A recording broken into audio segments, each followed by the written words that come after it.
Wow. I know for a fact I'm not the only one right now fucking shocked, amazed, and probably are just dumbstruck about this episode.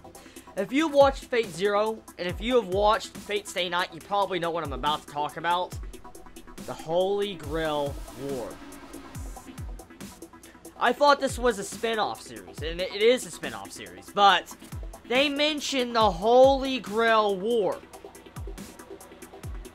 And supposedly, Ilya was going to be the Grail.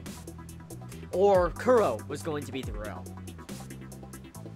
The fucking plot twist is massive and intense. I mean, that plot twist had me fucking shaking.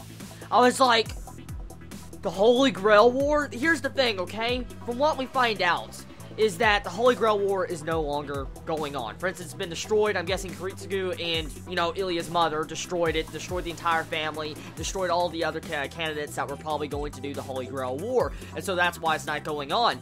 But for them to mention the Holy Grail War, that means it is possible that it could come back, and that this series could have the Holy Grail War. Holy fuck. There's just the entire theories I could come up now with this. Like, for instance, the Holy Grail War, okay? Since they brought that up, that means it is in this universe. The Holy Grail War is in this universe because it was brought up. I thought that, the Holy Grail War was just completely excluded from Fate Khalid. I thought it was. But to find out that it is actually in this series, and it was brought up, at the very least, it was brought up. That means that there's going to be some importance to this later on.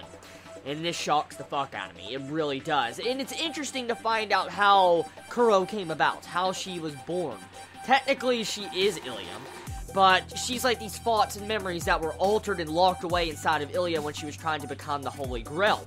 And if anyone has watched Fate Zero, you should know for a fact of how evil Rel was. You should know.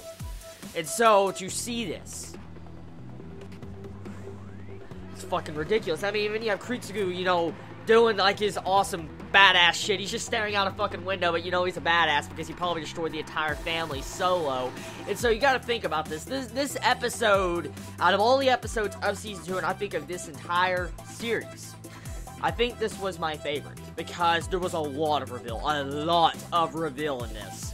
And I loved the emotions they gave me. For instance, finding out about Kuro, of how she was locked away. She thought she was betrayed. She couldn't live the life she wanted to live. And now she's being able to be given a chance to do it at the end of this episode was really amazing. But the big thing here is a lot of people are probably going to be very pissed about. And I was kind of like, a little bit. The entire bit with how Kuro goes back and forth, I think like 2 to 3 times she saves herself before she disappears. I mean, at first I was like, oh no, she's disappearing. I thought she was gonna get saved. And then I was like, oh, she got saved. But all of a sudden she starts breaking down again. I'm like, oh, the fucking no, she's monologuing. That means she's gonna freaking die. I felt very sad. I thought she was about to die because she started breaking down the second time. And then after that, she gets healed by the Holy Grail.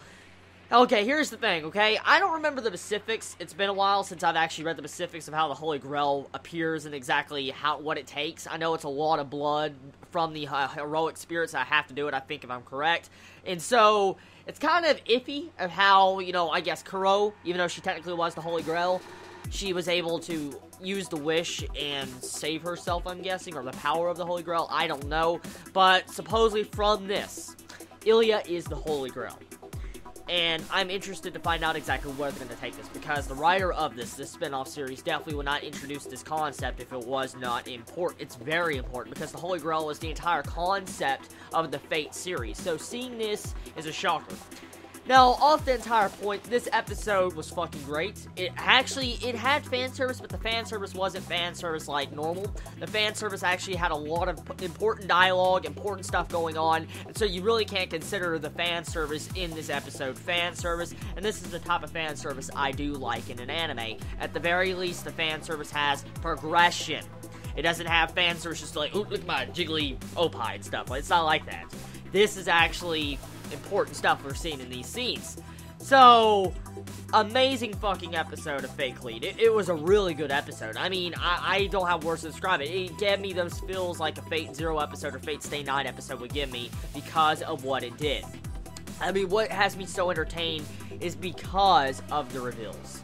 I mean, I think the main reason why I am so hyped up and excited after this episode is because I have watched Fate Zero and I have watched Fate Stay Night. If I haven't, I probably would not be as hyped or just amazed by this episode. Most likely, if this is your first time watching a Fate series and you've only watched the spinoff, you probably won't have as much entertainment value as I did, because it's fucking, yeah.